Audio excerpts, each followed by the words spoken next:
Hello and welcome to this short Jaguar XK8 video about the comparison of replacement cam chains.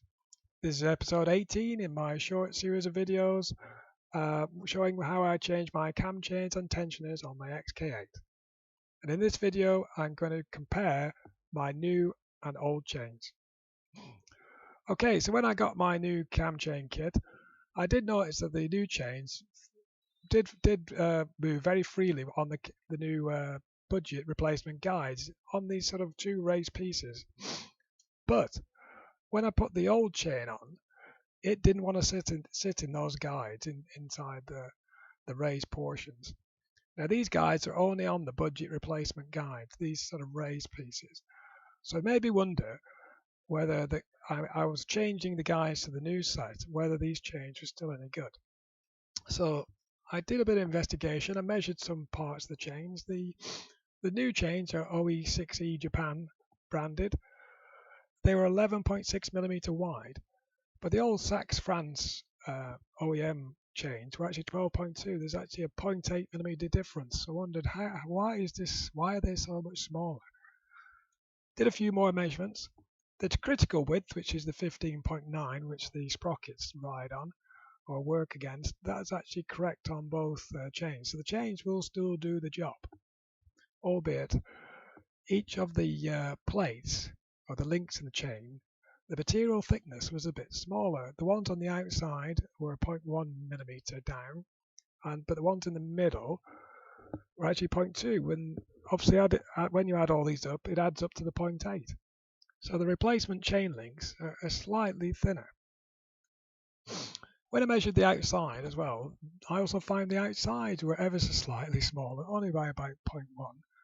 But again, the Japanese seem to be working to the bottom end of any thickness and size tolerance.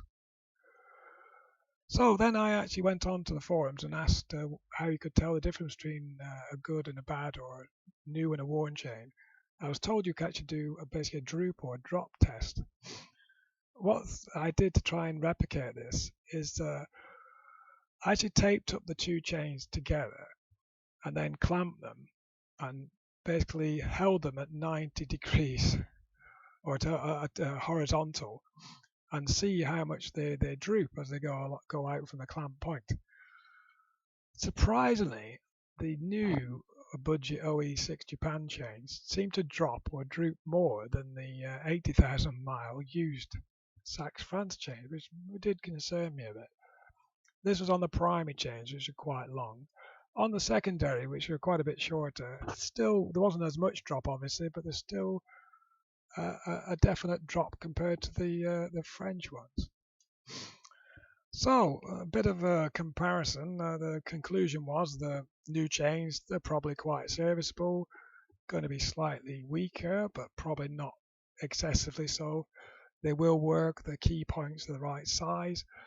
What was more of worry was this drop test thing, where I think the tolerance in between the links is probably a little bit wider on the new chain than the old one. So I really am in two minds whether to fit the old ones, to be honest, than fit the new ones. If you have an opinion or any advice how I can make an educated decision on this, please comment on the video to help me out. Okay. Thank you for watching. That was episode 18. Episode 19, I'm going to start refurbishing the front cover. If you'd like to see that, I'll be on my site, or on the channel shortly. Thank you for watching. Please subscribe if you'd like to see more XK videos.